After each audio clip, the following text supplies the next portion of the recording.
पति पत्नी दोनों डॉक्टर थे। पत्नी ने तलाक का मुकदमा दायर कर दिया था। फैमिली कोर्ट में फैसले से एक दिन पूर्व जज ने एक और अंतिम मौका देते हुए दोनों से बारी बारी अकेले में सवाल जवाब किए। जज साहब ने डॉक्टर पति को तो इस बात के लिए तैयार कर लिया कि वह पत्नी के साथ रहने को तैयार है, किंतु डॉक्टर पत्नी को तैयार नहीं कर पाए। आखिर तलाक हो गया। एक दिन अस्पताल में जज साहब और महिला डॉक्टर मिल गए। औपचारिकतावश महिला डॉक्टर ने अपने चैम्बर में उन्हें चाय पर आमंत्रित कर लिया। चाय पीते हुए वे बोले, डॉक्टर साहिबा, अब यहाँ मैं न जज हूं और न ही आप अदालत में हो। आपका तलाक हो चुका है, लेकिन मैं आपकी खामोशी का राज नहीं समझ पाया। आप द्वारा तलाक का मूल कारण वह नहीं था जो साक्ष्यों और घटनाओं से सिद्ध हुआ है। वह तलाक की वजह कतई नहीं थे। आपको कोई एतराज न हो तो मैं अब वास्तविकता जानना चाहता हूँ।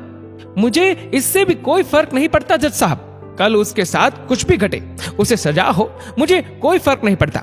मैं बस उस वहशी से मुक्त होना चाहती थी।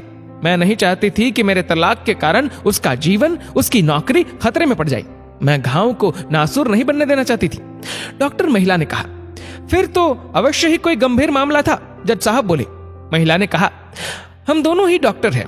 मैं 4 माह से गर्भवती हूँ। एक तो मैं नहीं चाहती थी कि मेरा गर्भ 9 महीने में मेरे तनाव के कारण अपाहिज या कोई अनोखी बीमारी लेकर पैदा हो। मैं यह समय बहुत ही शांति और खुशी से बिताना चाहती थी।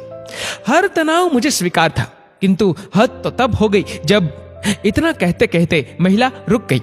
रूंधे कंठ से वह फिर बोली, वे लड़का चाहते थे और उसके लिए भ्रूण परीक्षण पर जिद कर रहे थे, जिसे करवाना हमारे लिए बहुत आसान था, लेकिन ये मेरा अपमान था और भ्रूण परीक्षण एक सामाजिक अपराध भी है।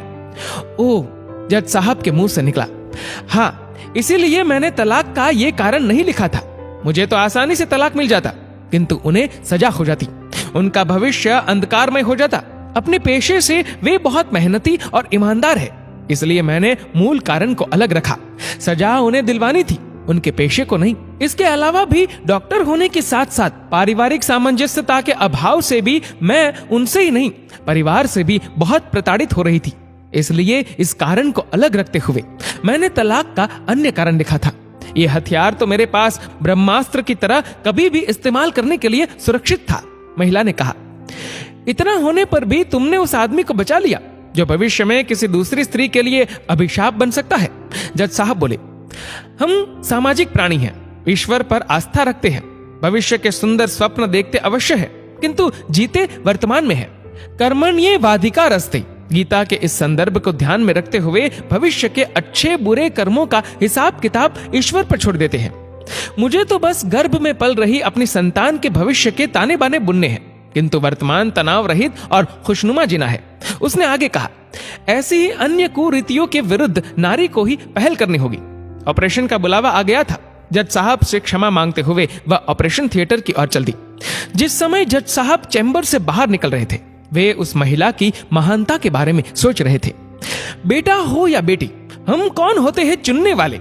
जीवन देना उस ऊपर वाले का हक है, हम कौन होते हैं छीनने वाले? दोस्तों, इस वीडियो को लेकर आपकी क्या राय है, नीचे कमेंट करके जरूर बताएगा। और अगर आपको वीडियो अच्छा लगा हो तो इस वीडियो को लाइक करेगा, शेयर करेगा ज्यादा से ज्यादा लोगों तक। और ऐसे ही और भी इंस्पिरेशनल वीडियोस के लिए सब्सक्राइब करें हमारे यूट्यूब चैनल को और फेसबुक पर फॉलो करें हमारे पेज को। धन्यवाद।